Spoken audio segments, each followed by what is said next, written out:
O sea, esténse atentos a la lectura de cada uno de estos diapositivas para reconocer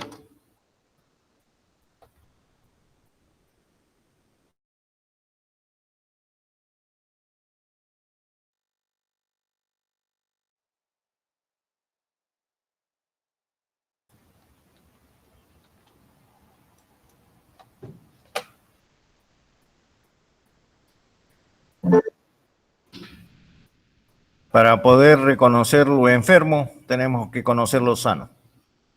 En esta diapositiva están viendo cómo la hipófisis está bien, produciendo TSH. La TSH llega a la tiroides, si es que hay problemas vasculares, no llega. La tiroides produce T3 y T4, y entonces se hace el mecanismo de estimulación y de feedback, como ya lo conocen en el sistema hormonal. Todo está normal. La hipófisis está normal. La conexión hipotálamo-hipófisis vasculares está normal. La llegada de las hormonas estimulantes de la hipófisis a la tiroides está normal esa vía. Y el tejido de la tiroides también está normal y produce T3 y T4.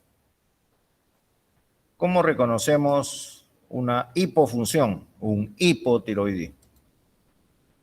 Tenemos un hipotiroidismo congénito típico de madres hipertiroideas gestantes, en tratamiento o no. En el hipotiroidismo congénito, al nacer, el TSH está en niveles elevados y T3 o T4 bajos o nulos. Es muy importante esta prueba, pues, en el nacimiento. El subclínico, muchos no sospechan, o algunos sospechan por toda la signología que tiene esta enfermedad. No solamente son gordos, por si acaso, gordos, piel seca, eso es lo demasiado obvio, lo del libro.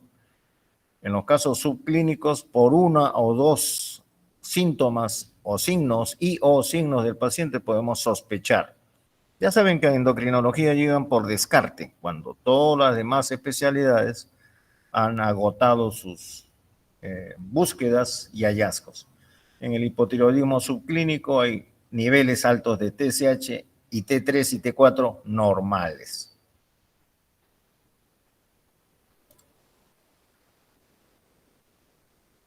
El hipotiroidismo franco, ya como podríamos decir, el del libro, ¿no? El TSH está a nivel alto y T3 y T4 niveles bajos. Acá viene la semiología, síntomas y signos. Las preguntas van a ser basadas, ¿no?, en casos creados con esta signología y sintomatología. No se olviden que apnea del sueño, por ejemplo, puede estar relacionada con hipotiroidismo. Y pueden ustedes leer más rápido que yo las diapositivas, lo que está contenido en estas diapositivas.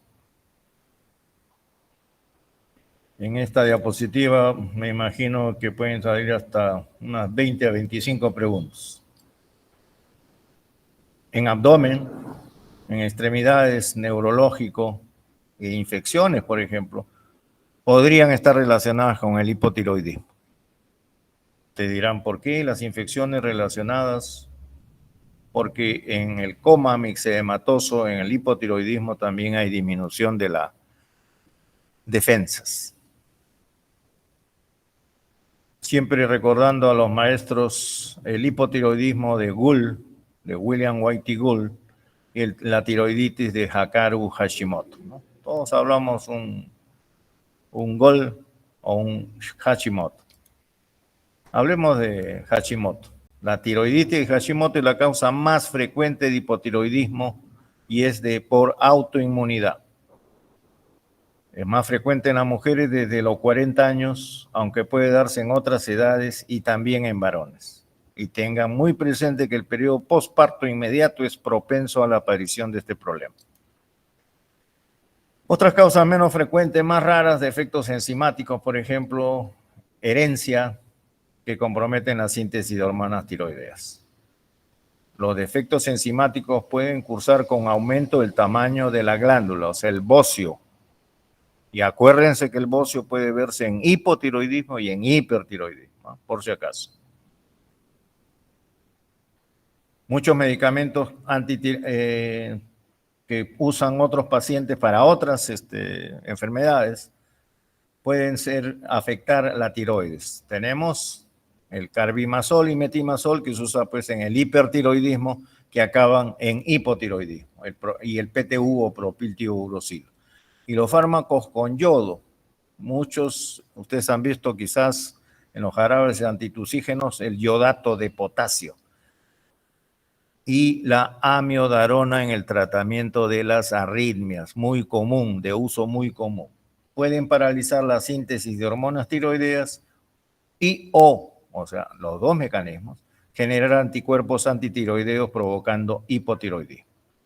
El litio, que todavía se usa en un medicamento muy antiguo, en la psicosis maníaco-depresiva, bloquea la salida de hormonas de la tiroides.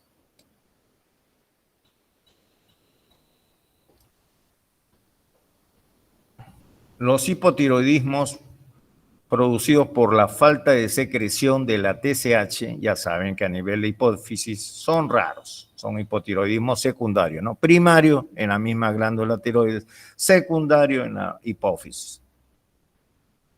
En estos casos, la glándula tiroides está intacta, pero falta su hormona estimuladora, lo que hace que no funcione. Ya han visto que son muy raros. No voy a preguntarles cosas muy raras y extravagantes, pero tampoco pues la de sensación de frío, por ejemplo, para el hipotiroidismo, ¿no? Y obesidad, torpeza mental, bueno. Ya lo dije esto al principio, los recién nacidos de madres hipertiroideas con o sin tratamiento debe descartarse hipotiroidismo. Y personas en las que se detectan accidentalmente anticuerpos antitiroideos, antimicrosomales, antitiroglobulina, tienden a desarrollar con el tiempo alteraciones de la función tiroidea. Hasta ahí lo que es hipotiroidismo. Vamos a ver el hipertiroidismo. La causa más común es la enfermedad de Graves, de origen autoinmune. No se olviden, en hipotiroidismo también es autoinmune. También hay los famosos nódulos tiroideos hiperfuncionantes y también puede haber una tiroiditis que cursa temporalmente con exceso de hormona. Ya saben que la tiroiditis acaban en hipotiroidismo, pero al inicio pueden hacer cuadros de hipertiroidismo. Los síntomas más comunes por los que viene el paciente o refieren los colegas al endocrinólogo es porque no han podido ver la causa de nerviosismo, fatiga, palpitaciones, los cardiólogos, por ejemplo, la intolerancia al calor y la pérdida de peso, que se encuentra en más de la mitad de los pacientes, pero no en todos. No se olviden eso, en medicina no hay 100%. Por eso que la inteligencia artificial no va a ayudar mucho, ¿ya? Cabe resaltar que no pensamos que los hipertiroideos son flacos, sudorosos y de piel caliente. Hay un 10% que pueden ganar peso. Síntomas menos comunes son disnea, dificultad respiratoria, quizás unida a las palpitaciones, con taquicardia sinusal, prurito, que saben que puede engañarnos para diversas enfermedades, dispepsia, vómitos y diarrea. Y síntomas más raros son la cialorrea, la sed, la poliuria, cuidado con la diabetes, ¿no es cierto? Oligo o amenorrea con pérdida de la libido. Síntomas y signos del hipertiroidismo. En algunos hipertiroideos se presentan crisis de vómitos, la llamada forma emética del hipertiroidismo. A veces difícil de diagnosticar si los síntomas comunes son poco acentuados. También la diarrea puede ser el único signo de un hipertiroidismo. Ya ven cómo el gastroenterólogo puede estar pidiendo ayuda al endocrinólogo. Y el síndrome neurocirculatorio de la B es la neurosis de ansiedad que se observa en pacientes hipertiroideos, ¿no? Ya de por sí reconocidos nerviosos que paran muy intranquilos. La taquicardia sinusal, ¿ya? No la ventricular, es tal vez el signo clínico más precoz y constante del hipertiroidismo, como precisó Charcot hace ya casi 200 años. Otros signos son fibrilación auricular, ya saben, otra forma, ¿no? El temblor fino, la hiperreflexia, incremento de la sudoración y calor de la piel, el eritema palmar, que ya lo han visto en gastroenterología, llamada la palma de Lane. Signos menos comunes en el hipertiroidismo son la onicolisis, pérdida del cabello, debilidad muscular y caquexia. En las formas más severas de hipertiroidismo existe atrofia muscular difusa y a veces muy marcada con intensa astenia, que se le ha dado en llamar la forma muscular de Sondek. Signos raros: insuficiencia cardíaca congestiva de alto gasto, área cardíaca; corea, área neurológica; parálisis periódica, área neurológica; y psicosis, área psiquiátrica. Perdón. La fibrilación auricular es rara por debajo de los 50 años, pero encima de los 50 años ocurre hasta el 20% de estos pacientes en esta edad. La canicia de la región temporal de uno o ambos lados en personas jóvenes se ha dado en llamar, aparte, por supuesto, de otros síntomas y signos, el mechón hipertiroideo de Santón. La coiloniquia o uñas en cuchara, que ustedes creían que solo era para las anemias ferropénicas, se puede encontrar en el 5% de los pacientes hipertiroideos y se le denomina las uñas de Plummer. Ya hemos visto hipertiroidismo con corea, ¿no? Con un signo neurológico, ha sido descrito por Sutherland en la revista Brain en 1903. Dentro de las manifestaciones de la enfermedad de Graves propiamente dicho, se encuentran el bocio difuso, ya, eso es clásico, la oftalmopatía, la dermopatía, pero cuidado con la oftalmopatía, ¿no? De Graves. No se ve en más del 50% de los casos, ¿ya? O sea, no es signo cardinal, no es signo patognomónico, por si acaso se los digo acá y se los volveré a repetir en el examen. Hay dermopatía localizada, hiperplasia linfoide y acropaquia tiroidea. Ya saben lo que es acropaquia. Espero que en el examen no estén preguntando acropaquia. Aproximadamente el 90% de los pacientes menores de 50 años tienen bocio difuso de tamaño variable en el hipertiroidismo, presentándolo el 70% de los mayores de esta edad. O sea, el punto de quiebre, el breaking point de hipertiroidismo de 50 años, ¿no? Como están viendo.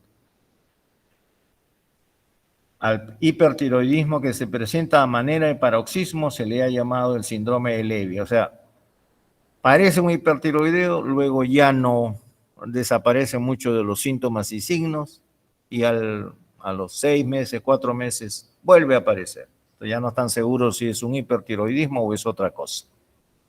Síndrome de Levy.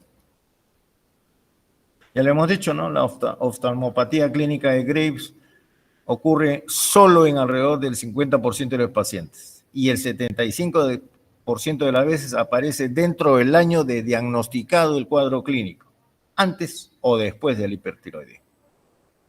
Los hombres mayores tienen un alto riesgo de oftalmopatía severa que puede llevar a la ceguera. El 90% de pacientes con oftalmopatía tienen hipertiroidismo, el resto puede tener hipotiroidismo o eutiroidismo, ¿no?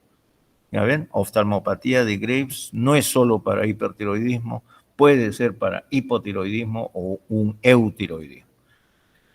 Clínicamente la oftalmopatía se manifiesta pues con retracción del párpado superior, con mirada inquieta y brillante, sensación molesta en el ojo, sequedad, ¿no? Corneal, dolor o presión retrovulvar, demora en el cierre palpebral, edema periorbitario, quemosis e inyección escleral.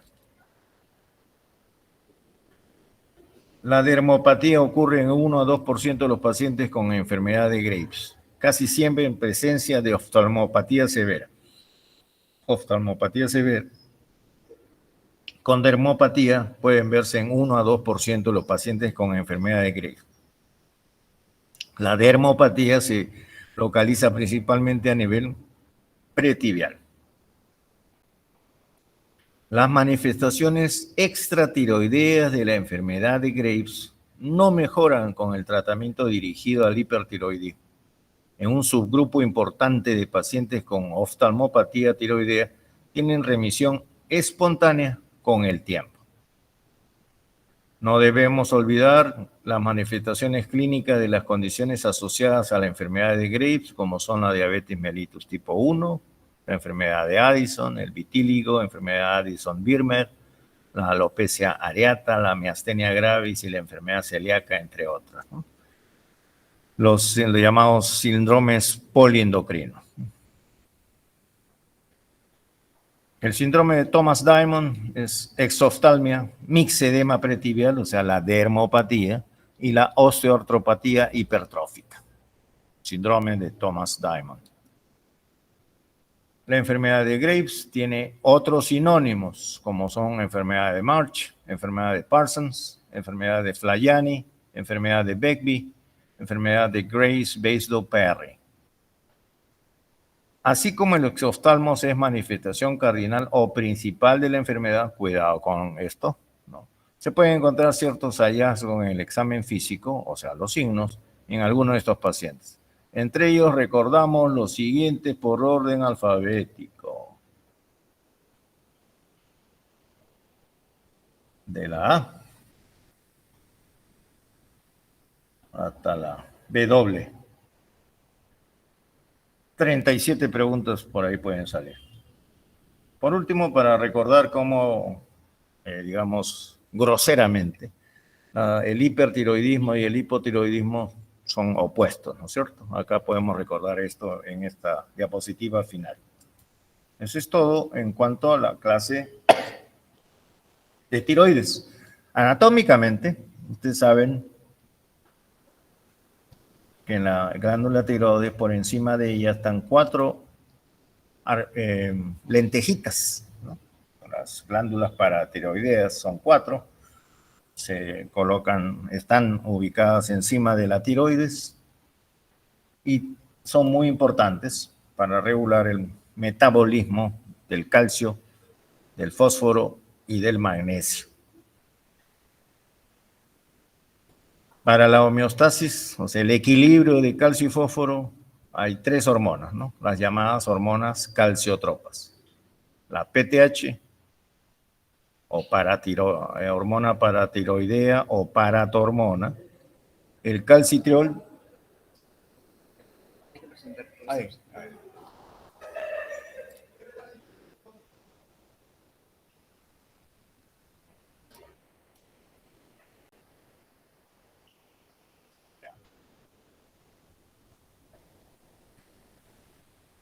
No se olviden que el metabolismo y homeostasis de calcio, fósforo y magnesio funcionan bien cuando el intestino está bien, cuando el hueso está bien y cuando el riñón está bien. Cuando hay problemas en el intestino, en el hueso o en el riñón, esto ya no sucede. Hablemos pues de la paratormona, ¿no? Tenemos que hablar de la paratormona, el calcitriol y la calcitonina. Primero la paratormona o PTH. La paratormona es secretada por las glándulas paratiroides y aumenta la calcemia por 3 mecanismos, ¿no es cierto? Ya hemos visto, hueso, intestino y riñón. Aumento de la reabsorción ósea, aumento de la absorción intestinal de calcio y aumento de la reabsorción tubular de calcio en los túbulos distales y colectores de los riñones. Hablemos del calcitriol, o 1,25 dihidroxivitamina D. La vitamina D se une a su receptor. El receptor de la vitamina D se encuentra en muchos tejidos. Y entonces, ¿qué pasa con el calcitriol? En el intestino aumenta la absorción de calcio y fósforo. En el riñón aumenta la absorción tubular de calcio y fósforo. En el hueso aumenta la resorción ósea, aumentando, por tanto, las concentraciones plasmáticas de calcio y fósforo. Y en las paratiroides disminuye la síntesis de PTH. Entonces, calcitriol es como un regulador de la paratormona. La calcitonina, una hormona sintetizada por las células C de la tiroides, inhibe la reabsorción ósea osteoclástica y como consecuencia de ello disminuye el calcio sérico.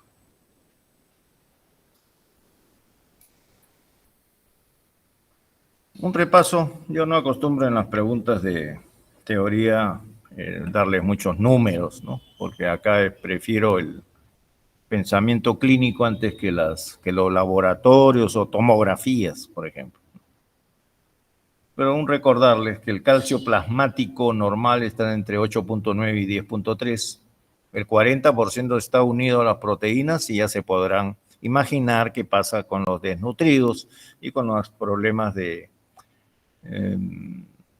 excreción de proteínas aumentadas en la orina, por ejemplo, ¿no? Entonces, como está unido a las proteínas, podemos corregirlo de acuerdo a la albúmina. Y como depende del pH, también podemos corregirlo por el pH. Y hay que hacerlo siempre, pero eso ya para interpretaciones clínicas. ¿Cuáles son los síntomas y signos? ¿No es cierto? Síntomas es lo subjetivo del paciente y signos lo que el médico encuentra. Las manifestaciones clínicas de la hipocalcemia son muy variadas, con ausencia completa de síntomas y su detección circunstancial en un análisis rutinario, hasta situaciones que comprometen la vida. Por ejemplo, muchas veces en un AGA, ¿no? Podemos encontrar calcio bajo y recién nos ponemos a pensar en eso. La severidad de los síntomas está en relación con el grado de hipocalcemia y la rapidez con que se produjo. No se olviden eso. ¿Qué otros síntomas y signos tenemos para hipocalcemia? Parestesias, tetania, aunque es infrecuente con calcio ionizado superior a 4.3. No se olviden los signos de Chostek y Trousseau, que también no son muy frecuentes por si acaso. Y además son signos no específicos, pero revelan la existencia de una tetania latente. Otros síntomas y signos de hipocalcemia son debilidad de la musculatura proximal, los músculos proximales, aumento de la presión intracraneal con papiledema, hipertensión endocraniana, convulsiones, manifestaciones extrapiramidales, depresión, ansiedad, cambios en el humor, inestabilidad emocional, confusión y psicosis. Recordando a los epónimos de Chostek y de Trousseau o de Weiss, ¿no? Y acá, ¿por qué no se llama František Chostek? Fue un eslovaco, ¿no? Que la contracción de los músculos faciales, creo que todos lo vieron al inicio de la semiología general. Y el Trousseau es de la escuela francesa y el Weiss de la escuela inglesa, por si acaso, que es el espasmo carpopedal. La hipocalcemia puede afectar la contracción del músculo, ¿no? Acuérdense que hay un medicamento destinado a los canales de calcio para bajar la presión, por ejemplo, ¿no? Entonces, en la hipocalcemia puede producir insuficiencia cardíaca congestiva. Hace que la digoxina sea menos efectiva, un tratamiento básico para los cardíacos. En la hipocalcemia hay prolongación del QT y cambios inespecíficos de la onda T y arritmia. Cuidado con estos cambios inespecíficos de la onda T que nos pueden hacer sospechar erróneamente en un infarto de miocardio. En los síntomas y signos gastrointestinales, el paciente se queja de dolor abdominal tipo retortijón. La piel es seca, eczema, uñas quebradizas. Uy, de repente es hipotiroidismo, dirán por ahí. En los ojos puede producir cataratas. Etiología de la hipocalcemia. ¿Hay alguna pregunta?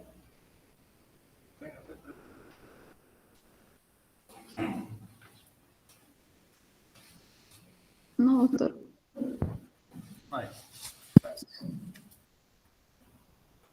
Muy bien. La etiología de la hipocalcemia, ¿qué pasa cuando la paratormona o PTH está disminuido? Puede suceder que ha habido un hipoparatiroidismo postquirúrgico. Entre comillas, se volaron todas las tiroides, con paratiroides incluida, ¿no? En la cirugía radical de cuello. Cada vez hay más cuidado en eso, ¿no? Pero todavía ocurre. Hay un hipoparatiroidismo autoinmune en los síndromes poliglandulares autoinmunes, por ejemplo, ¿no? Asociados con candidiasis mucocutánea e insuficiencia suprarrenal, ¿no? Los SPA1, por ejemplo. Hay hipoparatiroidismo aislado por anticuerpos frente al receptor de calcio. Hay paratormona disminuida cuando hay destrucción de la glándula por radiación para tratar, por ejemplo, cánceres del área torácica o del área cervical. Hay también paratormona disminuida por infiltración de la glándula por metástasis de cánceres, por ejemplo, de tiroides, de pulmones. Y también por infiltración por enfermedades sistémicas como la sarcoidosis, la amiloidosis, la hemocromatosis, la enfermedad de Wilson, que seguro la recordarán por el segmento gastroenterología.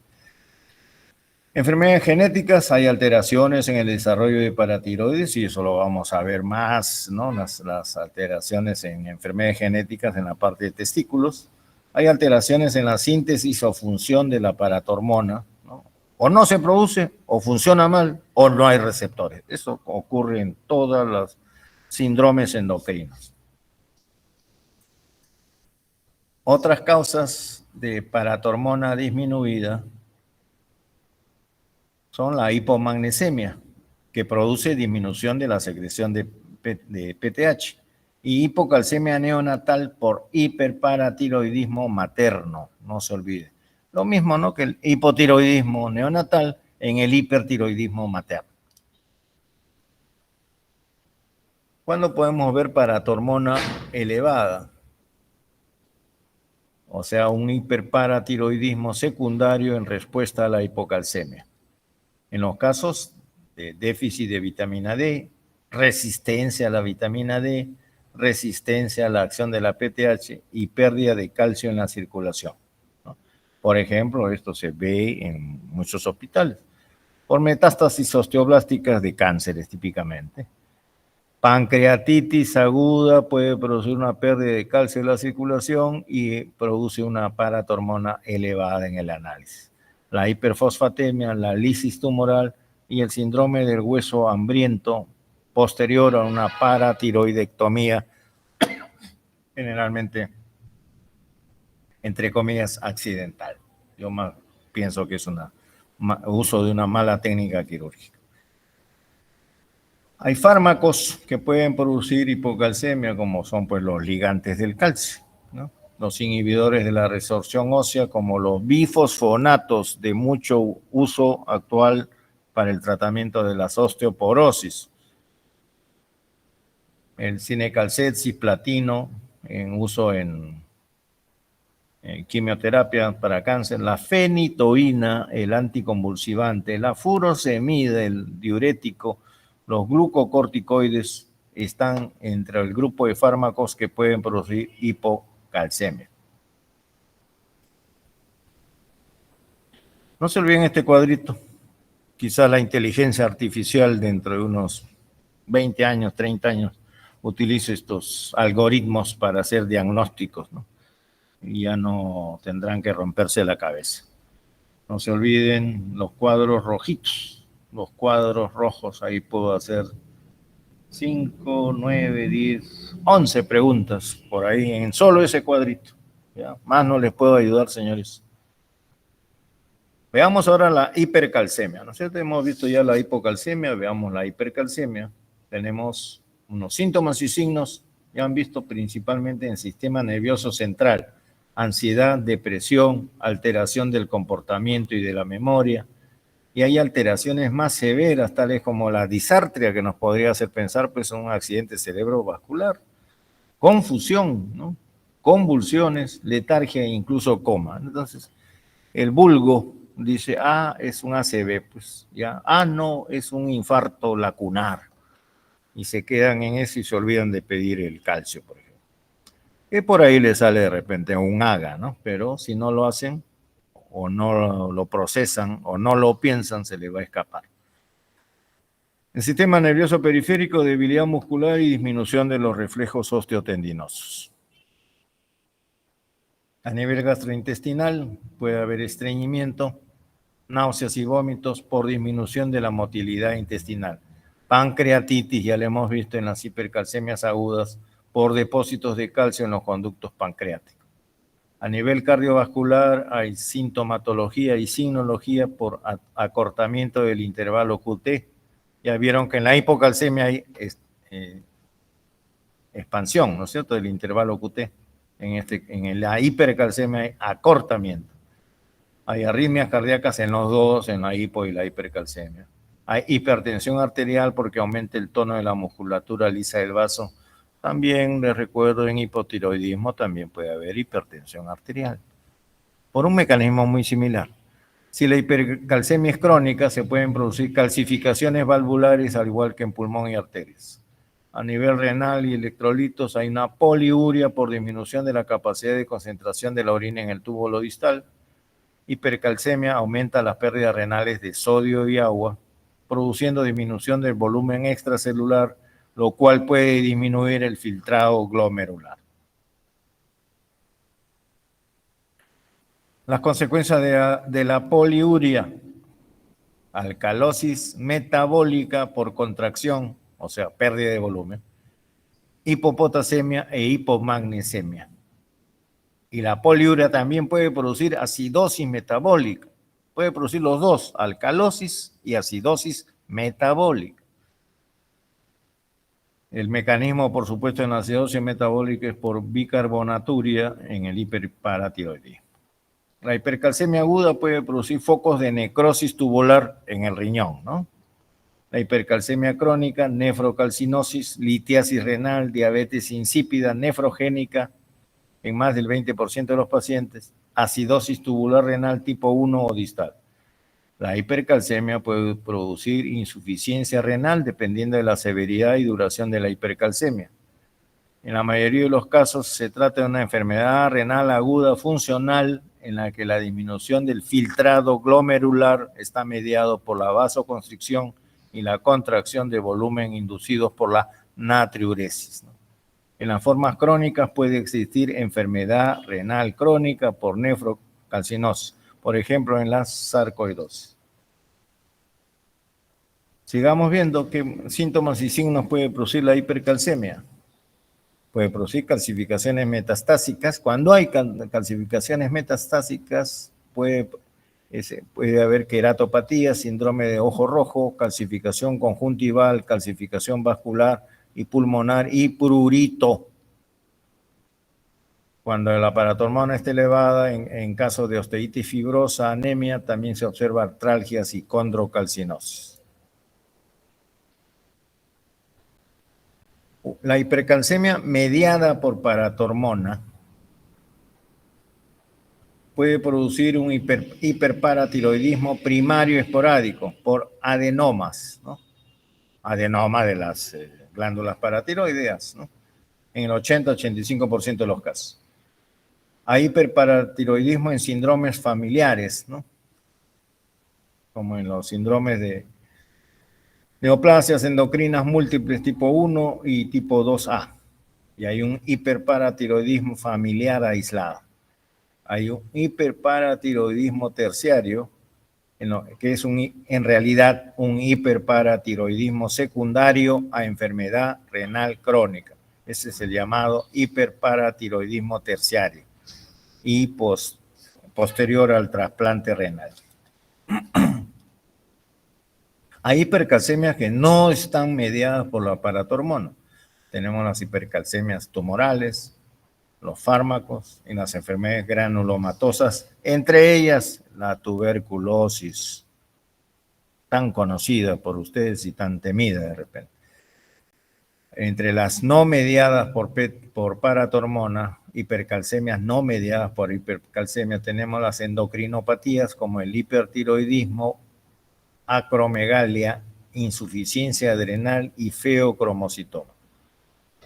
Otras causas de hipercalcemia no mediadas por paratormona tenemos la insuficiencia renal aguda en fase de recuperación, la inmovilización o el síndrome de inmovilidad, ¿no? O del postrado crónico, que ya lo habrán escuchado en algunos hospitales, el síndrome de leche alcalina y la nutrición parenteral que necesitan algunos pacientes, ¿no? Generalmente del área oncológica. Acá, ya saben, 3, 7, 11, 13, 16, 17 preguntas en este algoritmo. Que no digan que no se los advertí. Todo es comprensión de lectura nada más, señores. Ya vimos el calcio, alto y bajo, ¿no? Primero el bajo y luego el alto. Acá vamos a ver el fósforo o los fosfatos. Primero el bajo y luego el alto. Síntomas y signos en el sistema nervioso central de la hipofosfatemia: irritabilidad, debilidad, disartria, parálisis ascendente. Ya lo han visto en neuro, creo. Oftalmoplegias, diplopias, defectos en la percepción de colores, disfagias, parestesias, encefalopatía, convulsiones, delirio, coma, parestesias. Solo por el fósforo. Perdón. En las causas hematológicas, la anemia hemolítica y la hipoxia tisular. A nivel síntomas y signos de hipofosfatemia, a nivel de músculo esquelético, debilidad muscular, falla respiratoria por debilidad de los músculos respiratorios y rhabdomiolisis. A nivel cardíaco, afecta pues el miocardio, ¿no? Y produce insuficiencia cardíaca. A nivel óseo, osteomalacia, raquitismo. A nivel metabólico, síndromes de resistencia a la insulina, hipofosfatemia va con hipoparatiroidismo y con acidosis metabólica. Ya vieron, no se olviden, ¿no? Intestino, riñón y hueso. Si está mal, va a haber complicaciones, como estamos viendo acá. Los factores de riesgo que deben obtenerlo pues, en una buena anamnesis. El alcohólico que quiere sanarse o rehabilitarse. La realimentación en pacientes desnutridos.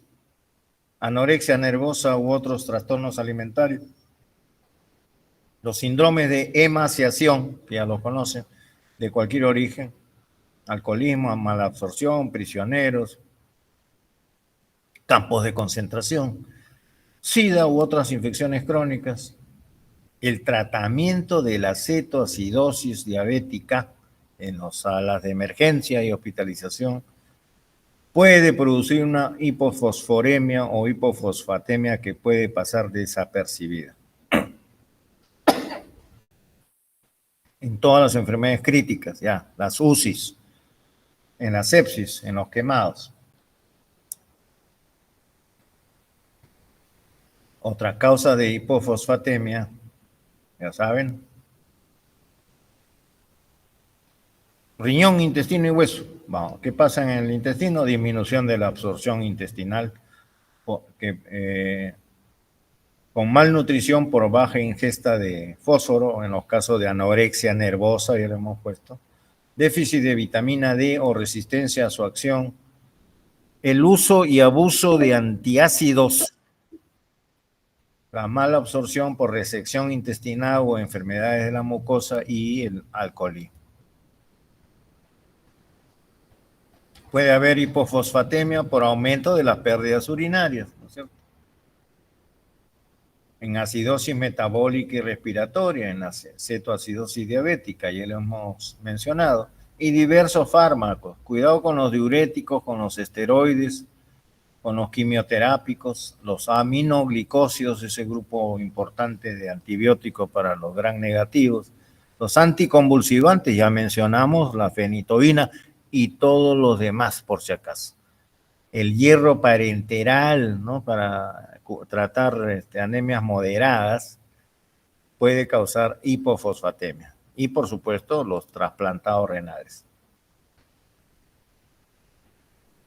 Otras causas de hipofosfatemia tenemos el paso de fluido al espacio intracelular, en el caso de la alcalosis respiratoria aguda, las crisis blásticas leucémicas, en la recuperación de la acidosis metabólica, en recuperación de hipotermia, en los síndromes de realimentación, ¿no? En hiperventilación por sepsis, por intoxicación por salicilatos, alcoholismo, síndrome de pánico, encefalopatía hepática. Los azúcares, ¿no? El abuso de azúcares, tratamiento con insulina, el síndrome de hueso hambriento y las catecolaminas. Otro algoritmo donde podemos encontrar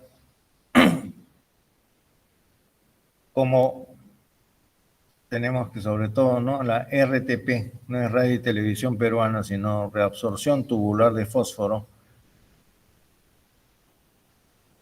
La hipofosfatemia puede ocurrir, ¿no?